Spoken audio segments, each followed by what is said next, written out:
El aire en la recién construida central hidroeléctrica era pesado, cargado con el olor a concreto fresco y al silencio metálico del fracaso.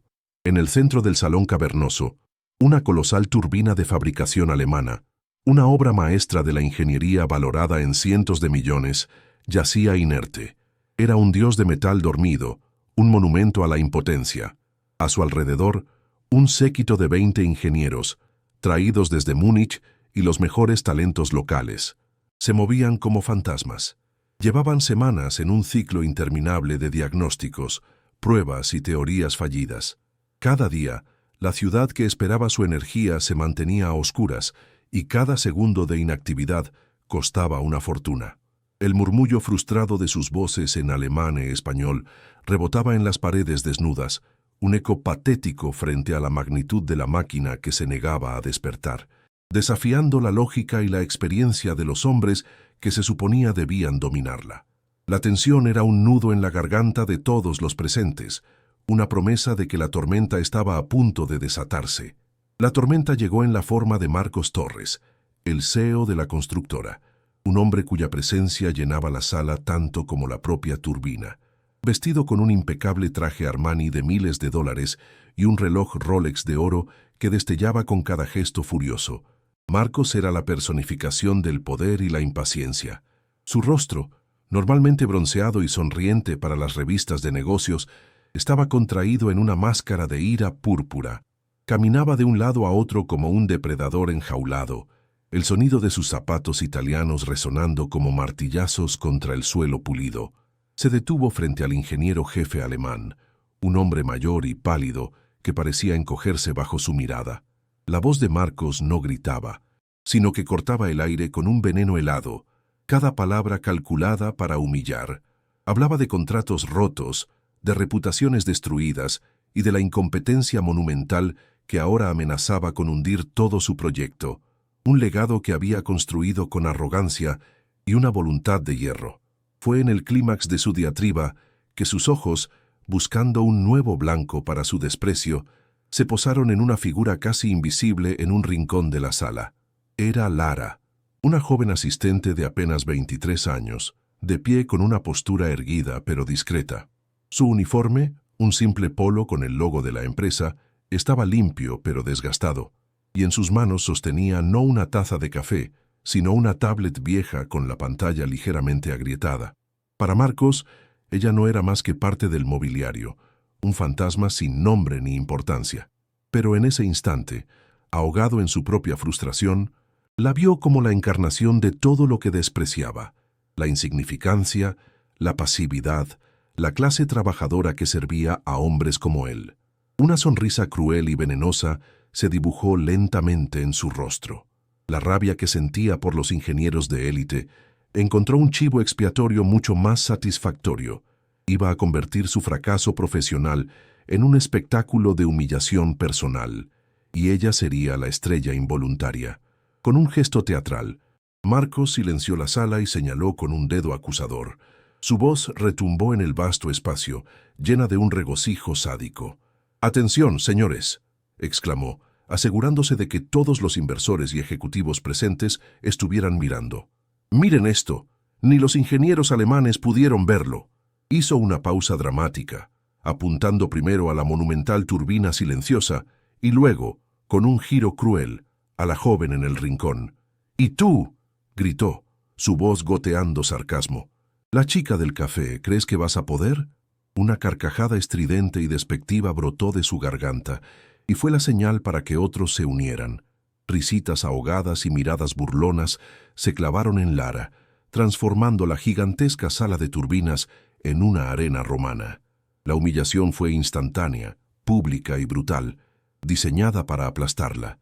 Pero mientras el eco de la risa se desvanecía, la expresión de Lara no cambió. Permaneció tranquila, un océano de calma en medio de una tormenta de arrogancia, porque ellos veían a una asistente, pero ella sabía que era la única persona en esa sala que tenía la respuesta. Antes de que te revele cómo la mente subestimada de esta joven humilló a un ejército de expertos. Quiero hacer una pausa. Cuéntame, ¿desde qué ciudad nos estás viendo? La historia de Lara nos recuerda que el verdadero valor a menudo se esconde a plena vista. Si alguna vez te has sentido infravalorado en tu trabajo o en tu vida, deja un comentario compartiendo tu experiencia y apoya esta historia con un me gusta. No olvides suscribirte y activar la campanita para no perderte ni un solo relato de justicia cósmica como este, porque te garantizo que el final no solo te dejará sin aliento, sino que te hará creer de nuevo en el poder de la inteligencia sobre la arrogancia. Quédate hasta el final, porque la vindicación que se avecina es legendaria. A los ojos de Marcos Torres y su séquito de millonarios, Lara era menos que un fantasma. Su figura menuda, envuelta en un polo de la empresa que había perdido su color original tras incontables lavados, se desvanecía contra el inmenso fondo de hormigón y acero. Sus vaqueros estaban gastados en las rodillas, testimonio silencioso de un trabajo que a menudo requería más que solo servir café, y sus zapatillas, aunque limpias, mostraban una pequeña rotura cerca del dedo pulgar, un detalle insignificante para el mundo, pero un recordatorio constante para ella de cada céntimo que debía ahorrar. La tablet que sostenía no era un accesorio de estatus, sino una herramienta de supervivencia. Su pantalla, cruzada por una fina grieta, era un mapa de su precariedad, pero en su interior albergaba un tesoro de conocimiento que valía más que todos los relojes Rolex en esa sala. Mientras las risas crueles la envolvían, su rostro permaneció impasible, una máscara de serenidad que ocultaba un volcán de determinación forjado en la más profunda de las tragedias personales. La procesión de insultos y miradas despectivas no la alcanzó. Su mente ya estaba a kilómetros de distancia, sumergida en los fríos y lógicos pasillos de la ingeniería de precisión. El ruido de la arrogancia era simplemente una variable irrelevante en una ecuación mucho más compleja. Lara no era una simple asistente. Ese era solo uno de sus 3 trabajos, un disfraz que usaba para estar cerca de las máquinas que fascinaban su intelecto. Su verdadera vocación comenzaba cuando terminaba su turno, en la quietud de la noche. Su presencia en esa central no era un accidente, ni una cuestión de suerte. Era el resultado de un plan meticuloso, una infiltración silenciosa en el mundo que había destruido a su familia, con el único propósito de dominarlo desde adentro. Cada manual que leía, cada plano que memorizaba, era un paso más en un camino de venganza y redención que había jurado recorrer por el hombre que se lo había dado todo y al que ahora le debía todo.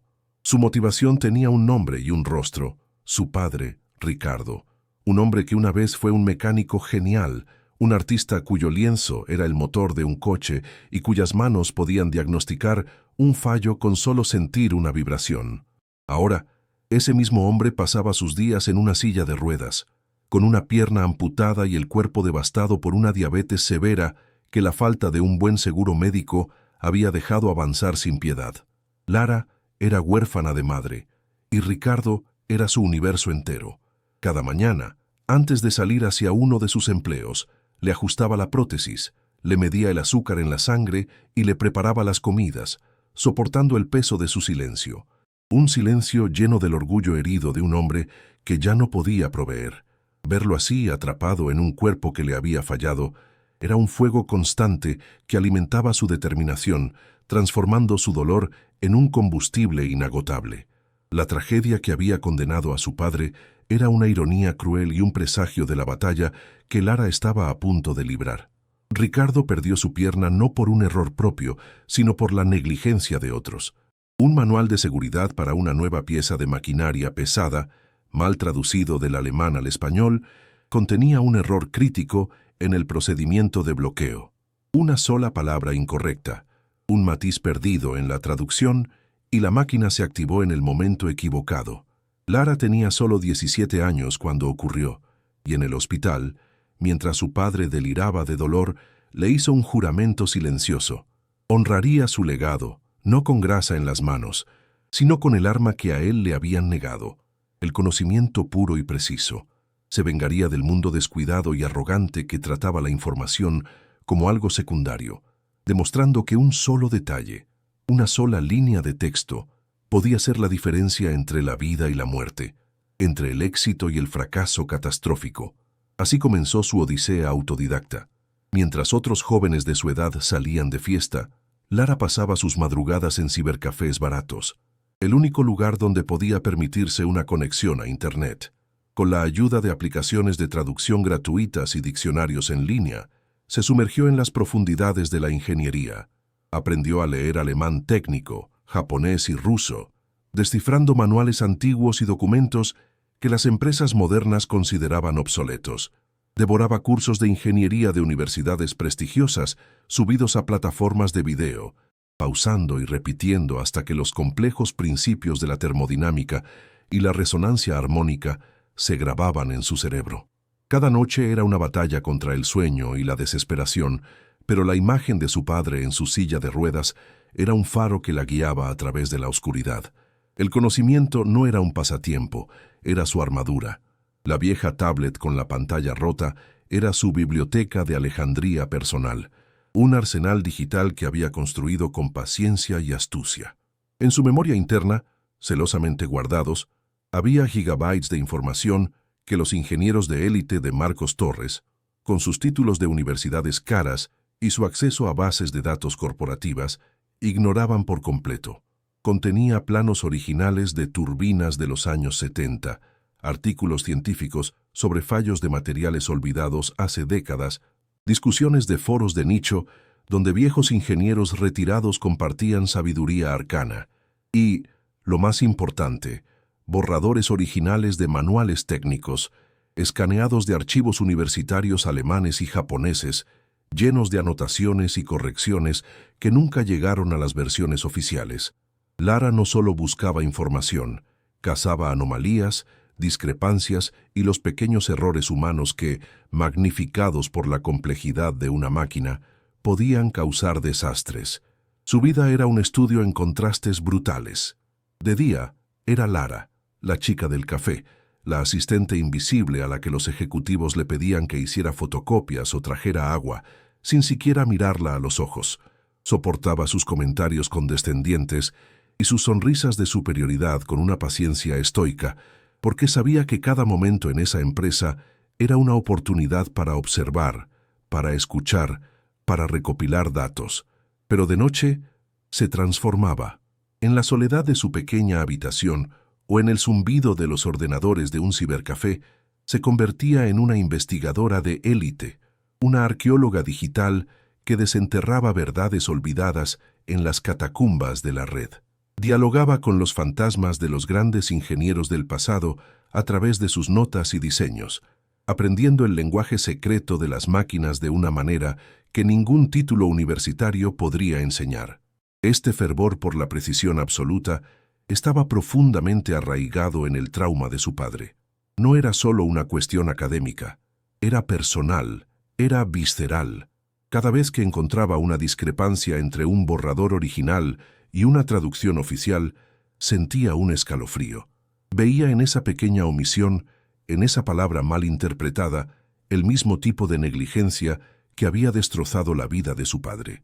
Su obsesión por los documentos fuente no era pedantería, era un acto de justicia retrospectiva. Cada término técnico que verificaba, cada fórmula que recalculaba, era un golpe contra el sistema descuidado que había causado tanto dolor. Estaba librando una guerra silenciosa en nombre de todos los trabajadores cuyas vidas habían sido puestas en riesgo por la pereza intelectual de aquellos en el poder. Su misión era asegurarse de que el lenguaje de la ingeniería fuera tratado con la santidad que merecía. Esta no sería la primera vez que su conocimiento secreto marcaba la diferencia, aunque nunca a esta escala. Meses antes, un costoso sistema de climatización en las oficinas corporativas había fallado misteriosamente, desconcertando a los técnicos contratados durante días. Lara, mientras recogía tazas de café vacías, escuchó los detalles del problema. Esa noche, buceó en su archivo digital y encontró un boletín de servicio de hacía 15 años para un componente aparentemente no relacionado. El boletín mencionaba una rara incompatibilidad de firmware que ocurría solo bajo ciertas condiciones de humedad y temperatura, las mismas condiciones que se daban en la oficina. Dejó una nota anónima en el escritorio del jefe de mantenimiento con el número del boletín. A la mañana siguiente, El sistema funcionaba perfectamente. Nadie supo nunca que fue ella. Esa pequeña victoria silenciosa reforzó su convicción. El conocimiento era poder, y el suyo era un poder que nadie veía venir. De vuelta, en el ensordecedor silencio de la sala de turbinas, con el peso de cientos de ojos sobre ella, Lara sintió una extraña calma. No era la calma de la ignorancia, sino la de la certeza absoluta. Había pasado incontables noches preparándose para un momento como este, aunque no supiera qué forma tomaría. La humillación pública de Marcos Torres, su apuesta cruel, las risas de la multitud, todo se desvaneció hasta convertirse en un zumbido de fondo. Su enfoque se había reducido a un solo punto: la colosal máquina frente a ella y el diminuto, casi poético error que la mantenía en silencio. No era una asistente a punto de ser aplastada, era una cazadora que finalmente había acorralado a su presa. Con un leve asentimiento, aceptando la apuesta imposible, dio un paso adelante, no hacia la turbina, sino hacia la consola de diagnóstico. El espectáculo estaba a punto de comenzar, pero el guión lo había escrito ella.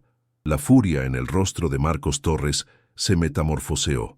La máscara de ira púrpura se disolvió, dando paso a una calma depredadora, la de un actor que encuentra su momento estelar.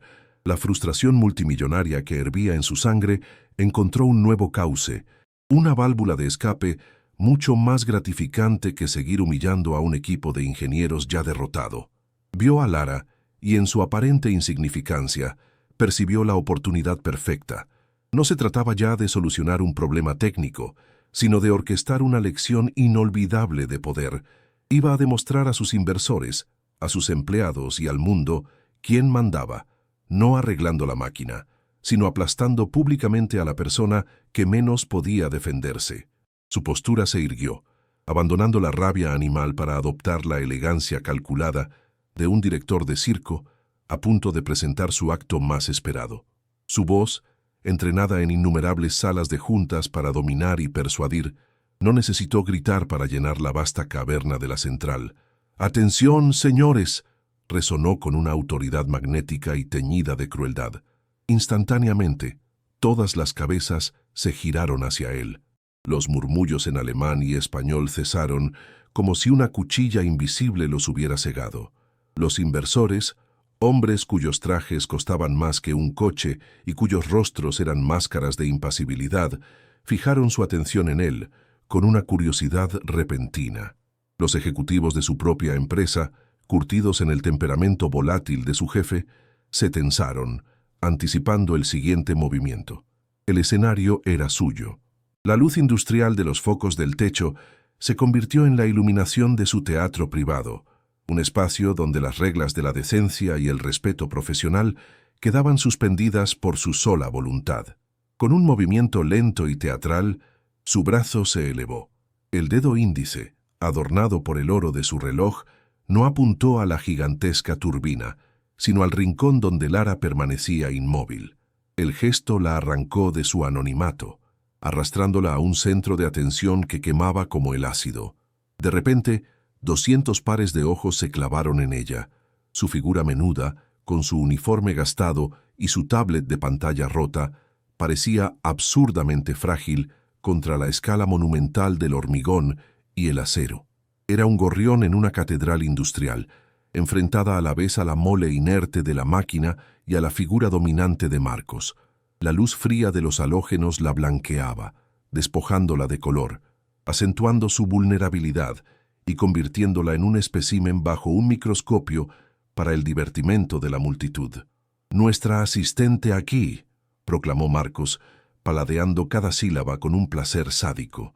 Dejó que la frase flotara en el aire, que la atención se solidificara sobre ella antes de asestar el golpe de gracia. «La chica del café», sentenció, con una sonrisa torcida que goteaba veneno. «Cree que puede resolver el problema que ha dejado perplejos a los mejores ingenieros de Alemania». Las palabras «chica del café» no fueron un simple apodo, fueron un arma de clase, una etiqueta diseñada para anular cualquier otra identidad que pudiera albergar. La redujo a su función más básica y servil, borrando de un plumazo la posibilidad de intelecto, habilidad o conocimiento. Fue una declaración pública de su estatus. Ella servía, no pensaba. La humillación fue quirúrgica, precisa y devastadora, diseñada para que todos la vieran como un objeto fuera de lugar. Al principio, la reacción fue de puro desconcierto. Los inversores intercambiaron miradas, preguntándose si la presión finalmente había quebrado a Marcos. Pero su sonrisa confiada y el tono inequívocamente burlón de su voz les dieron el permiso que necesitaban. Una risita nerviosa brotó de uno de los ejecutivos y, como una chispa en la hierba seca, se extendió rápidamente. Pronto, un oleaje de risas ahogadas y sonrisas de superioridad recorrió a la audiencia de hombres poderosos. No era una carcajada estruendosa, sino algo peor, una burla contenida, condescendiente, el sonido del privilegio divirtiéndose a costa de la impotencia. ¡Qué ocurrencia!, susurró un hombre con un traje de Savile Row a su compañero. Lara se había convertido, en cuestión de segundos, en el entretenimiento inesperado de la tarde. Un bufón involuntario en la corte del rey Marcos. Los ingenieros alemanes, liderados por el canoso Herr Schmidt, se quedaron petrificados. La vergüenza de su propio fracaso profesional ahora era eclipsada por este espectáculo grotesco. Para ellos, la ingeniería era una disciplina sagrada, y este circo era una blasfemia. Varios apartaron la vista, sus rostros enrojecidos por una mezcla de vergüenza ajena y ofensa profesional. No podían defender a la joven sin admitir su propia e inmensa incompetencia, ni podían unirse a la burla sin traicionar sus propios principios éticos. Estaban atrapados en un limbo de impotencia, obligados a ser testigos silenciosos de cómo su campo era arrastrado por el fango de la arrogancia corporativa. Herr Schmidt clavó la vista en el suelo pulido, como si pudiera encontrar allí el error que se les había escapado. Cualquier cosa para no tener que mirar el rostro impasible de la chica, ni el rostro exultante de Marcos Torres. Marcos, por su parte, se alimentaba de la reacción de la multitud. Como un tiburón que huele sangre en el agua, la energía de la sala lo envalentonó. Comenzó a caminar alrededor de Lara, no en círculos cerrados, sino en un amplio arco que la mantenía en el centro, aislándola aún más. Cada paso era deliberado, cada gesto grandilocuente. Extendía los brazos hacia la multitud como un emperador en el Coliseo, señalando alternativamente a la chica y a la turbina. El oro de su Rolex destellaba bajo las luces frías, un recordatorio constante y parpadeante de la brecha económica y social que los separaba. No solo estaba humillando a una empleada, estaba reafirmando el orden natural de su universo, donde el poder y el dinero siempre tenían la última palabra y la razón. Estaba disfrutando cada segundo de su cruel representación. Fue entonces cuando la idea, brillante y perversa, se formó en su mente. La humillación verbal no era suficiente, necesitaba un clímax, un acto final que sellara su dominio de forma indiscutible. Se detuvo directamente frente a Lara, tan cerca que ella podía oler la costosa colonia que emanaba de su traje. Una sonrisa de suficiencia se instaló en su rostro. «¿Sabes qué?», dijo, bajando la voz a un tono conspirador, pero lo suficientemente alto para que todos escucharan. «Hagamos esto más interesante. Pongamos algo de piel en el juego». Volvió a dirigirse a la multitud. «Propongo un trato, señores, una apuesta». El murmullo se convirtió en un silencio expectante. La atmósfera, ya tensa, se cargó con la promesa de un drama aún mayor. El circo estaba a punto de volverse mucho más peligroso. Marcos sacó de la chaqueta de su traje Armani una elegante chequera de cuero y una pluma de oro. El gesto fue puro teatro, diseñado para subrayar el abismo financiero entre ellos. «Hagamos un trato, niña», dijo, su voz de nuevo goteando un falso paternalismo. «Si tú, la chica del café, logras encender esa turbina en la próxima hora, aquí y ahora, te firmo un cheque por $500,000. Pronunció la cifra lentamente, dejando que su peso resonara en la sala.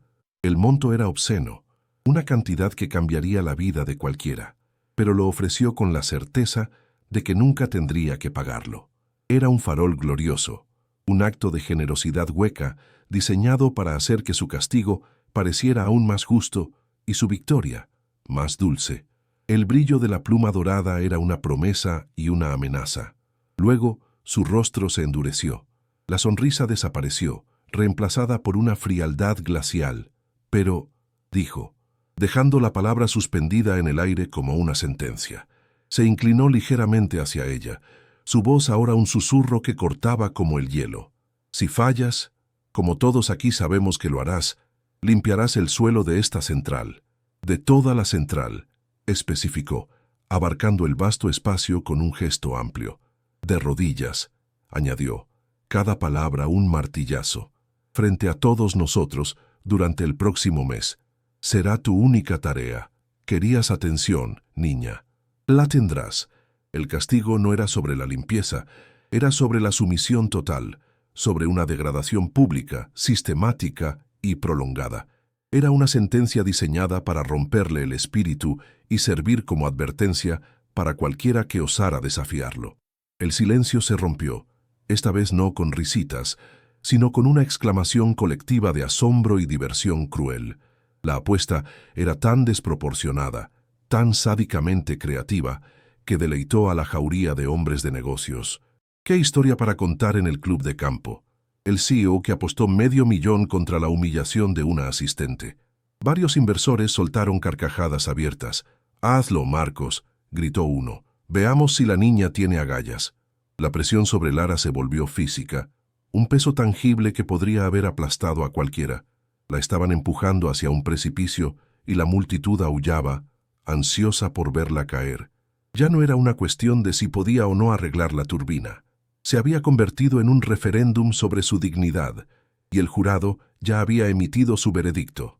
En medio de este huracán de desprecio, Lara permaneció como el ojo de la tormenta. Su rostro no mostraba miedo, ni ira, ni humillación. Su expresión era de una concentración casi sobrenatural. El ruido de la multitud, la apuesta de Marcos, el hedor de la arrogancia, todo se desvaneció en un zumbido de fondo, un ruido blanco e irrelevante. En su mente, una serie de cálculos rápidos se estaban llevando a cabo. $500,000. No era un premio, era una herramienta. Era la prótesis de última generación para su padre. Era el fin de la preocupación por las facturas de insulina. Era la libertad de la deuda y la precariedad. Era la oportunidad de darle a su héroe caído la paz que merecía. La humillación que le ofrecían a cambio era un precio insignificante. Ya la habían humillado toda su vida. Un mes más no haría ninguna diferencia. El silencio regresó, pero esta vez era un silencio pesado, denso, cargado de expectación. Todos los ojos estaban fijos en la pequeña figura en el centro de la arena. Esperaban lágrimas, esperaban una súplica, esperaban que saliera corriendo, aplastada por el peso de la apuesta imposible. Marcos se cruzó de brazos. Una sonrisa de triunfo absoluto pintada en su rostro. Ya se sentía victorioso. Había demostrado su punto. Había acorralado a la insignificancia y ahora solo quedaba disfrutar de su rendición. El aire estaba tan quieto que el zumbido distante de un transformador auxiliar sonaba como un rugido. Cada segundo se estiraba hasta el infinito, mientras el jurado de hombres ricos esperaba que la acusada se derrumbara y aceptara su destino. Pero Lara no se derrumbó. Levantó la barbilla lentamente. Sus ojos, claros y firmes, encontrando los de Marcos sin vacilar. El desprecio en la mirada de él no encontró reflejo en la suya. En su lugar había una calma de acero, una certeza que era más inquietante que cualquier arrebato emocional. Y entonces, con una economía de movimiento que contrastaba brutalmente con la teatralidad de Marcos, asintió. Un solo y leve asentimiento de cabeza. No hubo palabras, no hubo vacilación. Fue un gesto casi imperceptible, pero resonó en la sala cavernosa con la fuerza de un terremoto. Fue la aceptación silenciosa de un duelo que todos creían perdido antes de empezar. El acto de una guerrera, no de una víctima. Un jadeo colectivo recorrió la multitud. La incredulidad reemplazó a la burla en muchos rostros. ¿Había aceptado? ¿Realmente? La sonrisa de Marcos se ensanchó, convirtiéndose en una mueca depredadora. Lo había conseguido. La tonta había mordido el anzuelo. «¡Excelente!», exclamó, frotándose las manos con un regocijo maligno. «El espectáculo puede comenzar».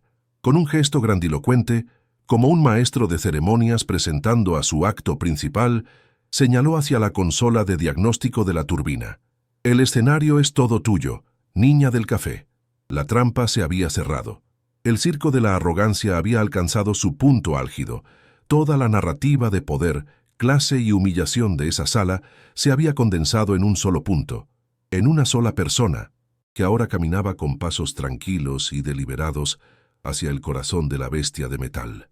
Con un aplomo que desafiaba la tormenta de desprecio que la rodeaba, Lara caminó hacia la consola de diagnóstico. No miró a la multitud ni a Marcos Torres, cuya sonrisa de suficiencia era una cicatriz en el rostro de la sala. Sus ojos estaban fijos en su objetivo. Cada paso sobre el concreto pulido era un golpe silencioso contra la arrogancia del salón. Un ritmo medido y tranquilo que contrastaba brutalmente con los corazones acelerados y la tensión eléctrica del ambiente. Los murmullos se extinguieron.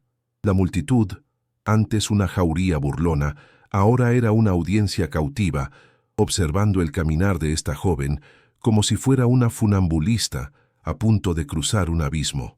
No veían a una asistente asustada. Veían un enigma. Su calma era tan profunda y antinatural que se convirtió en una fuente de inquietud. Se movía con la certeza de quien conoce el final de la historia antes de que todos los demás hayan leído la primera página. El peso de $500,000 y una humillación devastadora descansaba sobre sus hombros, pero ella lo llevaba como si fuera un abrigo ligero en un día de otoño.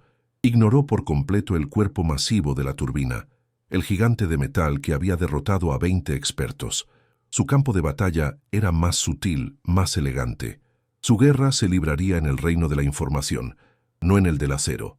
Al llegar a la consola de diagnóstico principal, un complejo panel de control valorado en cientos de miles de dólares y cubierto de luces parpadeantes y gráficos incomprensibles, hizo algo inesperado. En lugar de tocar sus controles, sacó un simple cable de su bolsillo y conectó su vieja tablet de pantalla agrietada a un puerto de servicio auxiliar. El chasquido del cable al insertarse fue un sonido diminuto, casi insolente, frente a los millones de dólares en equipos que la rodeaban. La imagen era un manifiesto visual, la tecnología humilde y personal de Lara desafiando el poderío monolítico y corporativo.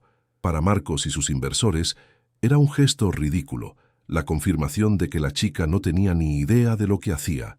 Para Lara, era el acto de desenfundar su arma secreta. En la pantalla rota, con un rápido movimiento de sus dedos, abrió 2 documentos, posicionándolos uno al lado del otro en una pantalla dividida. La imagen proyectada en el gran monitor de la consola para que todos la vieran era un estudio en contrastes. A la izquierda, el manual oficial de la turbina en español, un documento PDF nítido y moderno con el logo de la empresa de Marcos. A la derecha, un fantasma del pasado, un archivo escaneado, de aspecto amarillento y granulado, con notas manuscritas en los márgenes y un sello de una universidad alemana casi ilegible. Era un borrador original que había desenterrado de un servidor olvidado de una universidad técnica de Múnich, una pieza de arqueología digital que ningún ingeniero moderno se molestaría en buscar. Un murmullo de confusión recorrió la sala. ¿Qué estaba haciendo? Iba a darles una lección de historia. La sonrisa de Marcos vaciló por primera vez, reemplazada por un ceño de genuina perplejidad. Su voz, ni alta ni temblorosa, sino clara como el cristal, cortó el silencio expectante. «El error no es mecánico», dijo, y las 3 palabras resonaron en la caverna de hormigón con la fuerza de una revelación. «Está en la traducción», señaló con el dedo la pantalla. Marcos dejó escapar una risa incrédula, pero sonó hueca, forzada. Los ingenieros alemanes, por el contrario, se inclinaron hacia adelante al unísono, sus rostros una mezcla de escepticismo y una repentina e intensa curiosidad. Una declaración tan simple y a la vez tan audaz que dejó a la sala en un estado de perplejidad. Lara no estaba proponiendo una compleja solución de ingeniería, estaba acusando al propio lenguaje, a la base misma sobre la que se construyó todo el proyecto, de ser defectuoso. Estaba sugiriendo que el error no estaba en el hardware, sino en un descuido humano tan pequeño que había pasado desapercibido para todos. Con la punta de un dedo, trazó una línea casi invisible en el antiguo documento alemán y luego su contraparte en el manual español. Aquí, dijo, su voz firme, en la sección Protocolos de calibración del sensor de resonancia armónica. El manual original especifica una frecuencia de verificación de 3.01 GHz. Hizo una pausa, permitiendo que la precisión de la cifra se asentara en la mente de los ingenieros. En la traducción al español, financiada por la constructora, se omitió el punto decimal, quedando en 301 GHz. El silencio en la sala se volvió absoluto. El detalle era tan minúsculo, tan absurdamente pequeño, que parecía imposible que fuera la causa de un fallo tan monumental. Era un error de tipeo, un lapsus de un traductor anónimo hacía meses. Pero en el lenguaje preciso de la física y la ingeniería, un punto decimal era un universo de diferencia. Era la genialidad en su forma más pura, no encontrar una solución compleja, sino identificar el error más simple que nadie más pensó en buscar. Continuó con la misma calma didáctica, como una profesora frente a una clase de principiantes que de repente se habían quedado mudos. La turbina es una máquina de precisión. Su sistema de seguridad está programado para prevenir fallos catastróficos. Una lectura de 301 GHz es tan astronómicamente fuera de los parámetros operativos que el sistema de seguridad lo interpreta como un fallo inminente y catastrófico del rotor. Cree que la turbina está a punto de desintegrarse. Explicó la física detrás de ello, la ley de vibraciones que regía ese modelo específico. Un conocimiento que solo alguien que hubiera estudiado los borradores originales podría poseer. El sistema no está fallando, de hecho, está funcionando perfectamente. Está haciendo exactamente lo que se le programó para hacer, proteger la máquina de una amenaza que, aunque imaginaria, para él es completamente real. Impide el arranque como medida de autoprotección. La lógica era impecable, irrefutable y, para los 20 expertos que la rodeaban, profundamente humillante. El rostro de Marcos Torres pasó por una gama de colores, desde el rojo de la ira hasta el blanco pálido de la conmoción. La arrogancia luchaba visiblemente contra la creciente y horrible posibilidad de que la chica del café tuviera razón. Estaba atrapado. Desestimarla ahora, después de una explicación tan detallada, lo haría parecer un necio. Pero admitir que ella tenía razón era admitir una incompetencia monumental en su propia organización. Peor aún, perder $500,000. Con un gruñido ahogado, sin mirarla, le ladró una orden a Herr Schmidt, el ingeniero jefe alemán. «Corríjalo». La palabra fue escupida como veneno. Herr Schmidt, cuyo rostro pálido ahora mostraba una mezcla de vergüenza y un respeto a regañadientes, asintió en silencio. Se acercó a la consola, sus movimientos rígidos, como un general derrotado entregando su espada al enemigo más inesperado.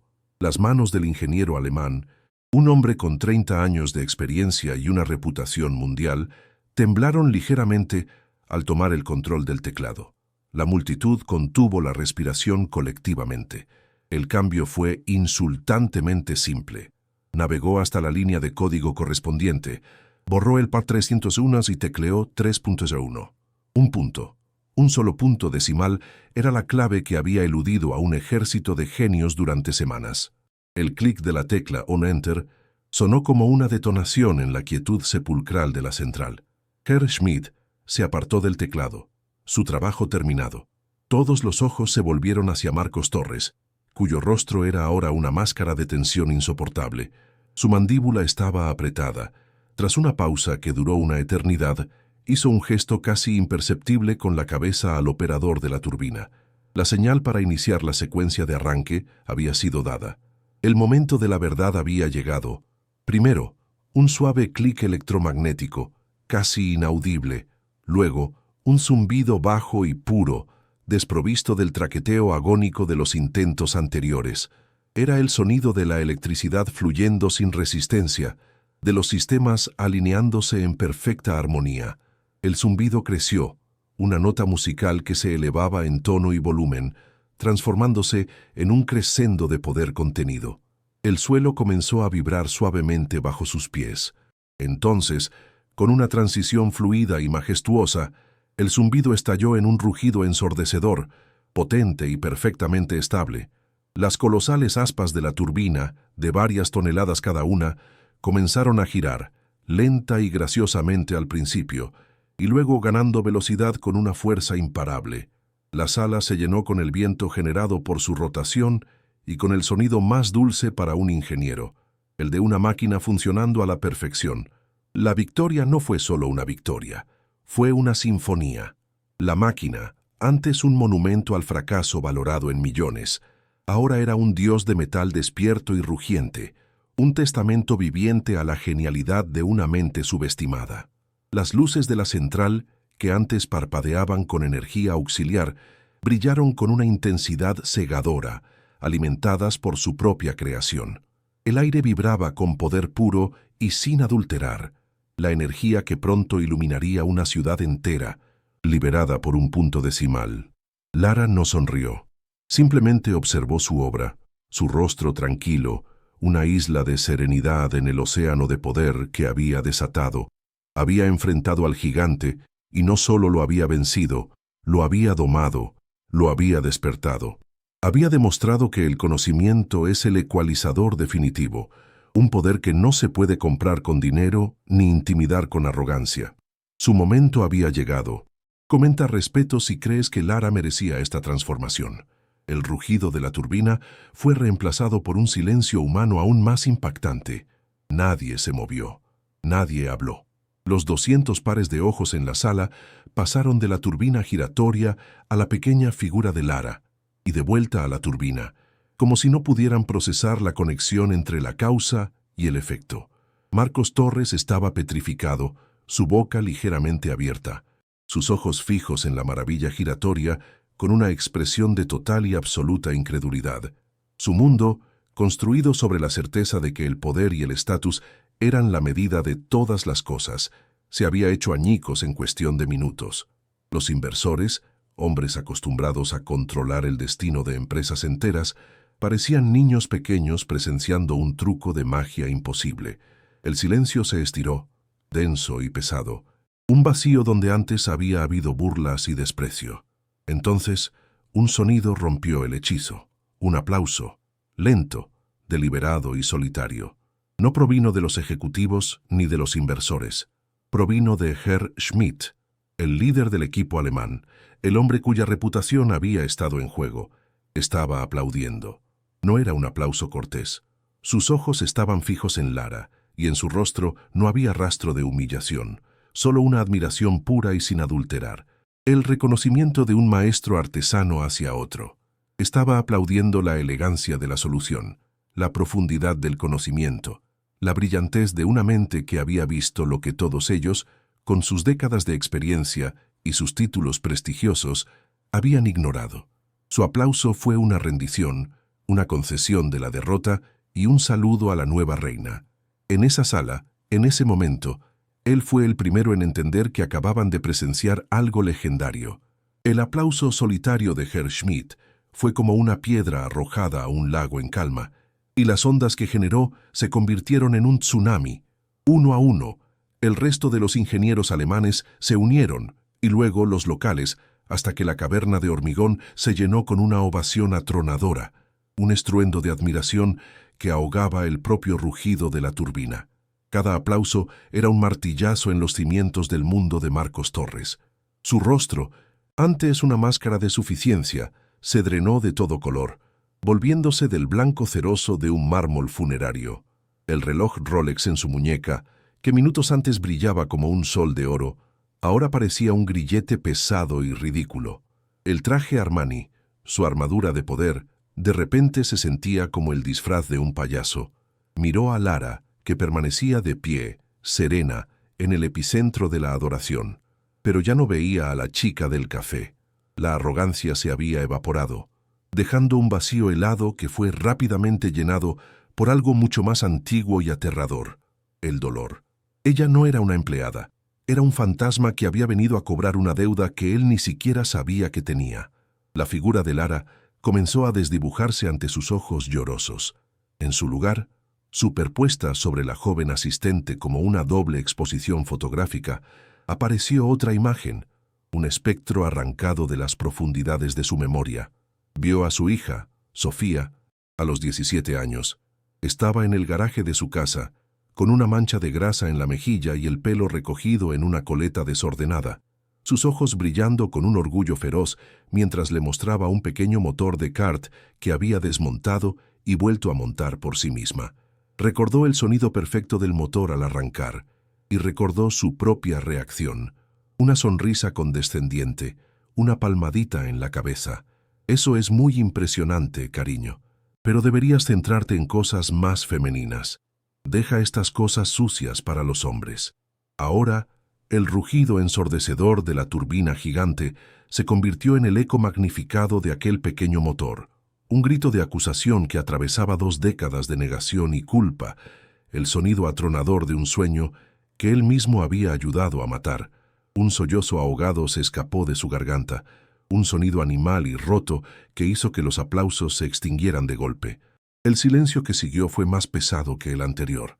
Marcos dio un paso vacilante hacia adelante, y luego otro. Sus movimientos ya no eran los de un depredador, sino los de un hombre mortalmente herido. Todos esperaban una explosión de ira, la entrega a regañadientes de un cheque. En cambio, su voz, cuando finalmente salió, era un susurro quebrado, apenas audible por encima del zumbido de la turbina. «Mi hija», dijo, sin dirigirse a nadie en particular, sus ojos fijos en Lara pero viendo a través de ella. Sofía. Ella quería ser ingeniera. El nombre flotó en el aire, cargado de una pena insoportable. Tenía tu edad. Tenía exactamente la misma luz en los ojos cuando hablaba de engranajes y voltajes. La misma pasión que vi en ti cuando explicaste lo del decimal. Su confesión pública colgaba en el aire, desnuda y cruda, despojándolo de cada capa de su poder. La arrogancia de Marcos no había sido un rasgo de carácter. Había sido una fortaleza construida ladrillo a ladrillo sobre la tumba de su hija. Ella murió en un accidente de coche, un año después de aquella conversación en el garaje. Continuó, las lágrimas ahora cayendo libremente por sus mejillas. Y cada día desde entonces, mi último recuerdo de ella es mi propia ceguera, mi estúpido orgullo. Construí este imperio, me puse estos trajes, compré estos relojes, todo para no tener que pensar en lo equivocado que estaba, en cómo le fallé. Miró directamente a Lara, su mirada suplicante. Cuando te vi hoy, tan pequeña en este lugar inmenso, pero con esa seguridad inquebrantable, fue como si el fantasma de Sofía se hubiera plantado frente a mí, y en lugar de reconocer su espíritu en ti, mi primer instinto fue aplastarlo, humillarte a ti. Era una forma monstruosa de intentar humillar mi propio fracaso, de silenciar su voz en mi cabeza. La revelación fue tan brutal que la multitud retrocedió un paso, como si el dolor fuera una onda de choque física. El poderoso CEO, el titán de la industria cuya foto adornaba las portadas de las revistas de finanzas, se desmoronó. Caminó los últimos metros que lo separaban de Lara, y entonces el acto más impensable ocurrió. Sus rodillas se doblaron. El sonido sordo de la tela carísima de su traje Armani, golpeando el duro y polvoriento hormigón, resonó en la central como un disparo. Un jadeo colectivo recorrió a los inversores y ejecutivos. Marcos Torres estaba de rodillas, a los pies de la chica del café. No extendió el cheque. En su lugar, extendió una mano temblorosa, no para tocarla, sino como un mendigo pidiendo limosna.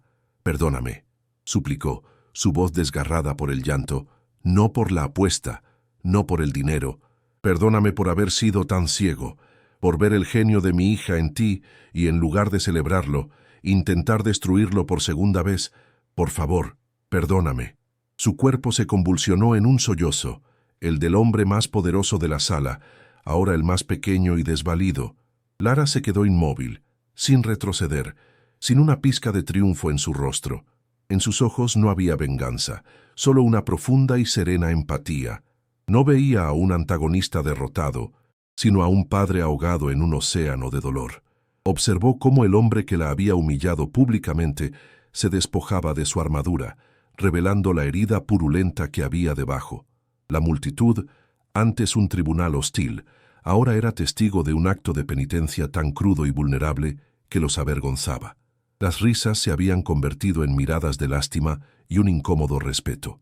El gran Marcos Torres, el hombre que creían hecho de acero y billetes, resultó ser simplemente un hombre, consumido por el dolor y el arrepentimiento.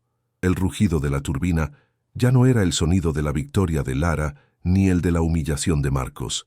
Era un requiem por Sofía y, de alguna manera, el primer acorde de una posible redención. El circo había terminado, y en su lugar había comenzado un funeral por la arrogancia.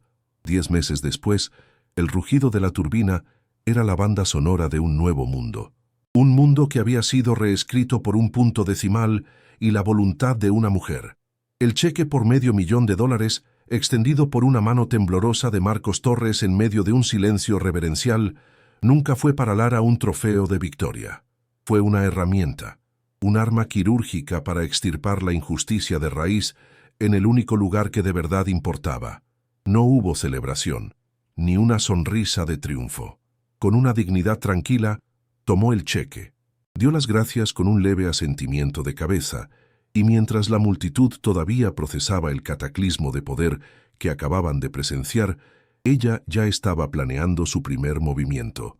La venganza no era el final del camino, era simplemente el combustible para comenzar la verdadera construcción, una que no se haría con hormigón y acero, sino con justicia y conocimiento. La primera parada de Lara no fue un concesionario de coches de lujo ni una boutique de alta costura.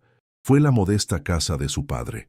2 semanas después, Ricardo Méndez, el mecánico genial relegado a una silla de ruedas por la negligencia de otros, entraba en la clínica de rehabilitación más avanzada del país.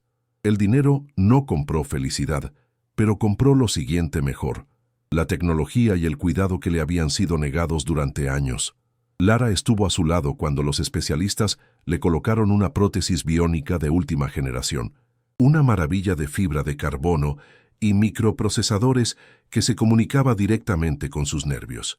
El momento en que Ricardo dio su primer paso, sus ojos llenándose de lágrimas no de dolor, sino de un orgullo abrumador al mirar a su hija, fue la verdadera recompensa. «Mi niña, mi ingeniera», susurró, y en esas 3 palabras, Lara encontró una victoria más grande que cualquier fortuna. El imperio de Marcos Torres no se derrumbó, se transformó. Un mes después del incidente, un Marcos visiblemente cambiado, más delgado y con el bronceado de ejecutivo reemplazado por una palidez pensativa, convocó a Lara a su oficina. El Rolex de oro ya no estaba en su muñeca. Sobre la mesa de caoba no había una oferta de trabajo, sino los papeles para constituir una sociedad.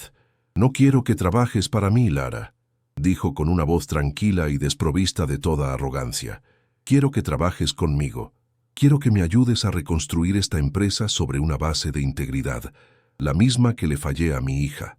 Quiero que seas mi socia, no para limpiar mi conciencia, sino porque eres, sin lugar a dudas, la persona más brillante que he conocido. Ayúdame a construir algo que Sofía hubiera admirado». No era una oferta de negocios, era una súplica de redención. 2 años y medio después, las luces de la ciudad brillaban más que nunca, alimentadas por la energía ininterrumpida de la central hidroeléctrica. En el piso más alto del edificio corporativo de Torres & Méndez Innovations, una elegante placa de metal cepillado rezaba: «Lara Méndez, directora de seguridad e innovación técnica». Su oficina, con paredes de cristal que ofrecían una vista panorámica de la presa y la ciudad, era un espacio minimalista y funcional.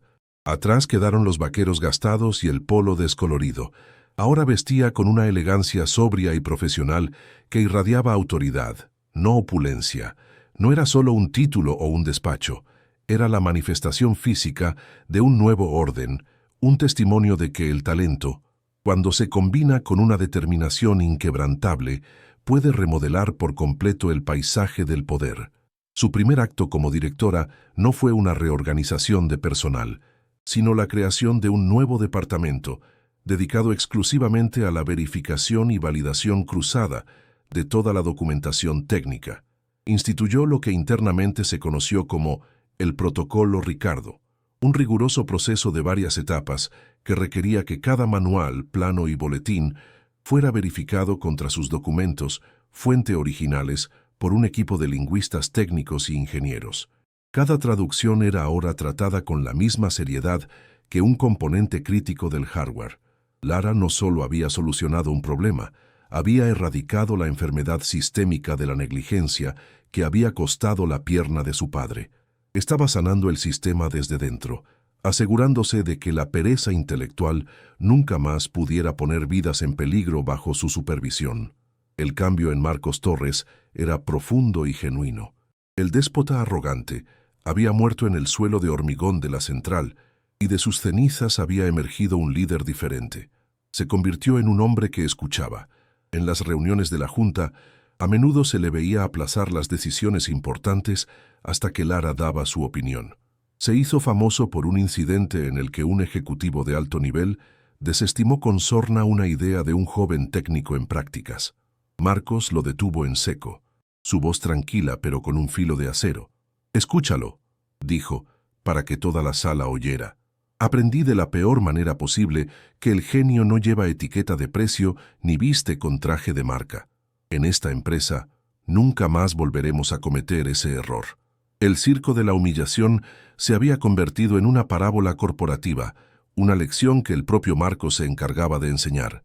Pero la redención de Marcos necesitaba ir más allá de los confines de la empresa. Un año después de su asociación, le presentó a Lara su proyecto más personal, la Fundación Sofía Méndez para el Fomento de la Ingeniería. El nombre fue una elección deliberada de Marcos, uniendo el recuerdo de su hija con el apellido de la mujer que le había enseñado el verdadero significado del legado.